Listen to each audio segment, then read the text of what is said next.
ধরে তো অনেক ঝগড়াঝাটির ভিডিও তোমাদের সামনে ছাড়লাম, তো তোমাদের কি মনে হলো? কিছুই তো কখনো বলো না। যাই হোক, বলো না তো বলো না, আর কি বলবো। কিন্তু আমিও মন খারাপ করি না। এখন আমি যদি ভিডিও না করি না, তাহলে মানে আমার আমার ভালো লাগে না। আমার মনে হয় যে আমি তোমরা অদৃশ্যভাবেই আমার সামনে আছো, কিন্তু আমার বেশ ভালো লাগে তোমাদের সাথে কথা বলতে। তো আজকে বেশ সর্দি হয়েছে, নাকটাও বন্ধ, কিছুই তো রাঁধতে বানতে ইচ্ছে করছিল না। তো একটু সামান্য ফুলকপি ছিল, মানে ফুলকপিটা কেটে তোমরা কড়াইয়ে দেখে বুঝতে পারছো যে কয়েকটি সামান্য ফুল পাওয়া গেছে। তো ওই জন্য ভাবলাম যে একটু ঝাল ঝাল করে ধনে পাতা বাটা আর কাঁচা লঙ্কা বাটা দিয়ে ফুলকপির ছেচকি বানাই।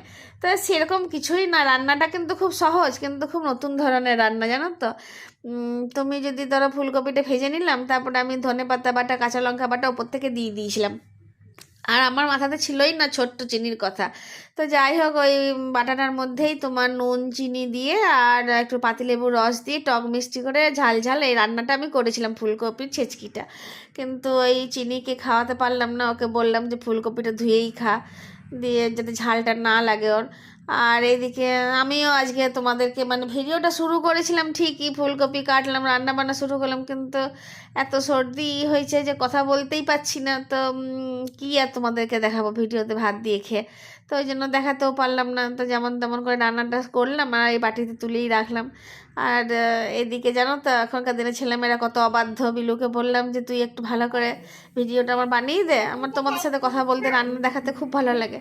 তো এইরকমই আর কি। তিতলি তো নাই যে ধমকে আবার বিলুকে নিয়ে আসবে, ও তো এখন কলকাতাতে। একটু মন মেজাজও ভালো নেই, খারাপ আছে। আজকে আমার ভাইরাও চলে গেল পুনে।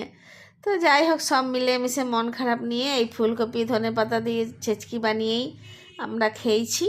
তো তোমাদেরকে দেখালাম, যদি ভালো লাগে তাহলে অবশ্যই করে খেও। এটা রুটির সাথেও খেতে ভালো লাগবে, ভাতের সাথেও খেতে ভালো লাগবে। আর একটা নতুন ধরনের কিন্তু রান্না, তোমার ওই ধনেপাতা বাটা দিয়ে ফুলকপি ছেচকি। পারলে একদিন করে খেও, ভালো লাগলে অবশ্যই লাইক শেয়ার কমেন্ট করতে ভুলো না। তোমাদের কমেন্টের আশাতেই বসে রইলাম। তাহলে আজকে আসি, কালকে আবার একটা অন্য রান্না নিয়ে চলে আসবো। ধন্যবাদ।